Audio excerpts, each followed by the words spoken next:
This is joint work with John Beshears, James Choi, Bridget Madrian, and Jung Suk Kong. Nobody knows. He is an up-and-coming undergraduate. He's about to start graduate school at Chicago in the fall. Very brilliant guy, and you should keep your eyes open for him.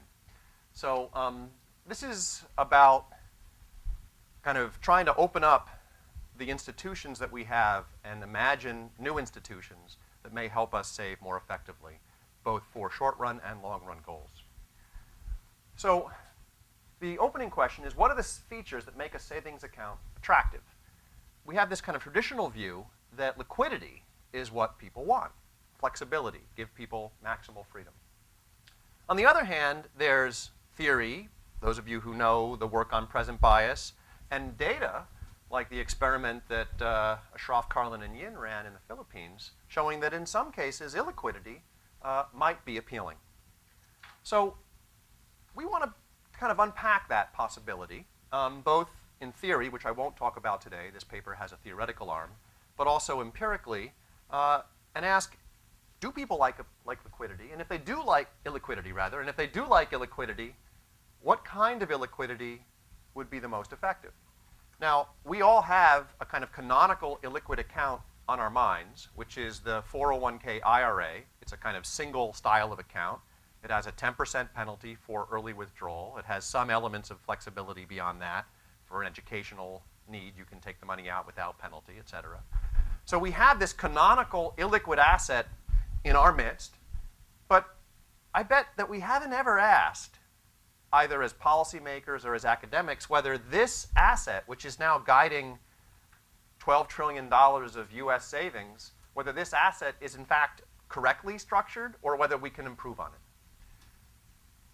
So to open that question, I want to show you a decision and ask you to think about it for yourselves. I'm going to ask everyone to kind of vote in a second. Imagine I gave you $500 real from me, which we actually did do with our subjects. And I said, allocate that money across two accounts. A freedom account, and I'm going to call it freedom account to the subjects, that's perfectly liquid. You can withdraw the money at any time within the period of the experiment, which is 1 year. And this account pays a terrific rate of return, 22% rate of interest. You can allocate the money to that account or to this account, and any mix of the two is fine too. The second account is the goal account. We're going to call it that as well to the subjects. The subject picks a goal date. The account is illiquid before the goal date in the following sense. There's a 10% early withdrawal penalty if you take the money out before the goal date. And the account is liquid after the goal date, just like the freedom account. And this account also pays a 22% rate of interest. So the accounts are identical in terms of their benefits. They're not identical in terms of their illiquidity. This account has a gratuitous illiquidity feature.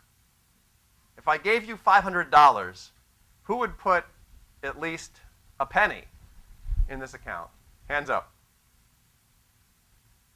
Okay. Great. So like 4 of you, and you're all ashamed of it. 5 of you, maybe. All right. Quick. Take it down. Okay. So that's the setting. So here it was about like 5 out of 80. Let's take a look at what our subjects do. And I'll fill in some of the details of the experiment in a second, but I want to kind of open with the big picture. So the subjects put 35% of the money into the goal account when it has a 10% penalty. Now, that's not 35% of the subjects, that's 35% of the money. In fact, about 80% of the subjects put at least some money into the goal account. Here it was 12%, our subjects, 80% put at least some money in. On average, including the zeros, they're putting 35% of their money into the goal account. Now, we do another version with subjects pulled from the same population, and we ask them, what if and this second group doesn't know about what the first group faced. So the second group is told there's a goal account with a 20% penalty, or there's a freedom account. How do you want to allocate your $500? So everything is the same across the two arms of the study, except this group is shown this kind of goal account, and this group is shown this kind of goal account. So now everyone has to vote. Does the 20% penalty account drive up or drive down allocation to the goal account relative to this benchmark up here? Is this number here going to be smaller than 35 or bigger than 35? Who says smaller than 35? Hands up. Who says bigger than 35? Hands up. Okay. So It's about 2 to 1 in favor of smaller than, bigger than. More illiquid, more allocation.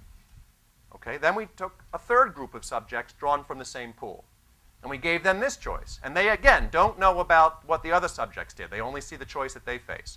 And we asked them, allocate money across a goal account that is perfectly illiquid. There is no way you can get your money before the goal date that you set for yourself. Once you set the goal date, the money is frozen, locked away. It's Social Security. There is no access. I don't care if you are about to get foreclosed upon. I don't care if you have a medical emergency. You cannot have your money. So now let's vote again. Does this illiquid, perfectly illiquid case drive down allocation because I might need the money and this is too extreme, or does it drive up allocation? Because I like tying my hands. The more forcefully the rope binds my arms, the better. Who says it drives down allocation? Hands up. Who says it drives up allocation? Hands up. So now it's like 3 to 1 in favor of it's got to go down, because we're all economists, right? Or we're kind of, you know, we jibe with that worldview. So up. So let me now kind of show you the details of the experiment and show you many other arms, and I'm going to have to race because I'm taking way too much time. So we do it with the American Life Panel. I love, love, love this study. Ari, you're a genius. This study is so fantastic. We have 500 subjects that are in the ALP, and we assign them to one of 7 study arms. I'll explain the 7 study arms in a second. They read rules. They make allocations for different possible endowments that they might get. Then we actually randomize and give them one of these 3 different endowment levels, $50, $100, or $500. But they're making decisions for all 3. Then the game starts, and the money is allocated according to their decision, and they have a year to spend the money. Okay, so these are the experimental variables that we manipulate. We're going to vary the interest rate on the goal account. It'll either be 21, 22, or 23%. We're going to vary the penalty structure of the goal account. It's going to be a 10% penalty, a 20% penalty, or no withdrawal allowed on the goal account. And we're going to be varying, this is within subjects. All of these variations are between subjects, but within the same subject, they'll make an allocation for $50, $100, and $500. So here are the 7 arms of the study. 2 arms are missing for lack of funding, but you know, we feel very lucky we were able to fund the other 7 arms. We didn't ask for funding for these 2 arms. So we vary the interest rate on the goal account. We vary the penalty structure on the goal account. And we always hold the freedom account fixed. So a subject comes in and they make a choice. Freedom account, or let's say they're in this arm, they would be saying freedom account or a goal account with 22% rate of interest and a 20% penalty. The subjects know their own binary choice, but they don't know anyone else's binary choice. Okay, we're going to be studying goal share, which is the ratio of the amount allocated to the goal account divided by the total amount. And here's the data in the first study. A second study is coming. You can see here the data I already showed you. As we increase the illiquidity of the goal account, more money comes in. We even see that 27% of the money goes to the goal account when it's doubly dominated. In this case, it's got an illiquidity feature, and it's got a lower interest rate, and it still attracts 27% of the money. And to make economists like me happy, of course, as you move up the interest rate, the allocation increases to the goal account. So we get more than half the money in the goal account when we pump the interest rate up just a little bit above the interest rate on the freedom account. Recall the freedom account interest rate is 22%. Okay, so that's experiment 1. Really bizarre stuff. We wanted to know, would this replicate? Was this just something nutty, crazy, weird, wacky? Let's do it again. So now we're going to have a freedom account and a goal account. We're now going to hold the interest rate fixed across the 2 trials, the 2 accounts. We're not going to bother with variation in the interest rate. And we're going to study the following 4 arms. And these are all goal accounts. So again, we're going to keep the freedom account fixed and vary the features of the goal account between our subjects. Some subjects face a goal account with a 10% penalty, replicating our earlier study. Some subjects face a goal account with a no withdrawal rule, replicating our earlier study. Some subjects face a goal account that has 2 different branches. Now the goal account is kind of bifurcated. You can put money in a 10% penalty goal account or you can put money in a no withdrawal goal account, or you can mix and match however you want. So in this case, the subjects, and only in this third arm, are choosing among 3 accounts, 1 liquid account and 2 illiquid accounts. So they have 3 accounts, and so now we're running a head-to-head battle within subject between the 10% illiquid account and the no withdrawal illiquid account. And then we have the so-called safety valve account, which was my brilliant suggestion. Here are the rules. No withdrawal before the goal date, except in case of a financial emergency as determined by the subject. Is that a good idea? You'll see it was a bust. Though we do want suggestions as to how we could have made this better, but my brilliant idea wasn't so brilliant. Here's the language we gave to that safety valve account. I'll read from here. You cannot withdraw from this account before the goal date, except in the case of a financial emergency. If you have a financial emergency, you can make an early withdrawal. We are relying on you to be honest in judging whether you have a financial emergency. So I thought that would work. So what do we get? So the 10% penalty account is up here. Now we're basically giving every subject $100. So this is 45.8% of a $100 endowment. This account attracts 45.8% of the endowment. The no withdrawal account attracts 53.7% of the endowment. So again, we see increasing illiquidity increases the attractive force of the illiquid account. Rather than driving money away, it pulls money in. Moreover, when we run a head-to-head race between the 2 accounts, the no withdrawal account attracts twice as many dollars as the 10% penalty account. So now when subjects can use both accounts simultaneously, they put half their money in the 2 illiquid accounts and half their money in the liquid account, but twice as much of the illiquid money goes to the no withdrawal account than the 10% penalty account. So this is kind of is that a question? Yeah, just Yeah? clarity on one thing. Was it structured as here are 3 accounts, make your allocation, or was it like a 2-step? Good point. Probably it feels more like a 2-step, but it's a mix of it's not really either or. And then here's my delicious safety valve account, attracting, at least according to the point estimate, the lowest possible amount among these accounts. Though from a regulator's perspective, this would be safer, right? Because in this account, they can get their money. There's no state of the world where someone who's desperate is denied resources. Okay, so let me summarize. So there's a lot of smoking guns for sophistication in this study.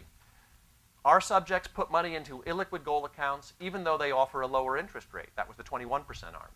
They put money into illiquid goal accounts even though it offers the same interest rate but is illiquid. That was many, many arms. They set their goal dates far in the future. So remember, they can set their own goal date. They don't set a goal date 2 days away. In fact, on average, they set a goal date about halfway to the end of the study period, which is about 6 months away. So they set the goal date 6 months in the future, halfway to the end of the study, which is 12 months away. They generally prefer more illiquid accounts to less illiquid accounts. So the more illiquid we make the account, the more the account attracts deposits. And in fact, that's true both between subjects, and it's also true within subjects when they had the 3 accounts to choose among. So I hope I'm sure everyone in this room is thinking, does David seriously want me to take this evidence seriously and talking about retirement saving? Come on, this is an experiment. It's kind of totally ridiculous. Yes, it is totally ridiculous. We want to start a conversation. We know that this is not informative for a conversation about 401ks. We think this is a spark for us that raises the question whether the 401k system, with all of its terrible leakage, is actually serving the public well. Would accounts with less liquidity maybe work? They seem in this case to attract interest. Maybe they would attract interest in the real world, maybe not. Hard to say. Lots of questions that drive wedges between our experiment and what happens out there in the real world. Conclusion, evidence that individuals recognize future self-control problems and adopt commitment devices, potential implications for the design of a retirement savings system. 401k accounts are the 10% penalty account in our experiment. I don't think this is the right balance between commitment and liquidity, but we need a lot of work to say that with any force. I ask you, how would households respond if 401k plans added a second option that is, in addition to coexisting with the existing structure of 401ks. So suppose we said, you can put money in the 401k account you already have, and you can put money in a lockbox 401k account. You can decide how to allocate across the two accounts. It's your decision. If you want liquidity, use the accounts you already have. If you want illiquidity, use these new lockbox accounts. You decide. Would they take this up? Would it reduce leakage from the 401k system? Big questions. I don't assert that I know the answer. Final question. We have 300 flavors of ice cream, and we have one type of retirement savings account, the 10% penalty account. So, I think this is worth considering, given that there is $12 trillion at stake in the US alone, let alone another $20 trillion of defined contribution assets for the rest of the world. We should figure out how to build a menu of retirement savings accounts that give people not so much choice that they're overwhelmed, but not so little choice that we assume a one-size-fits-all policy is optimal.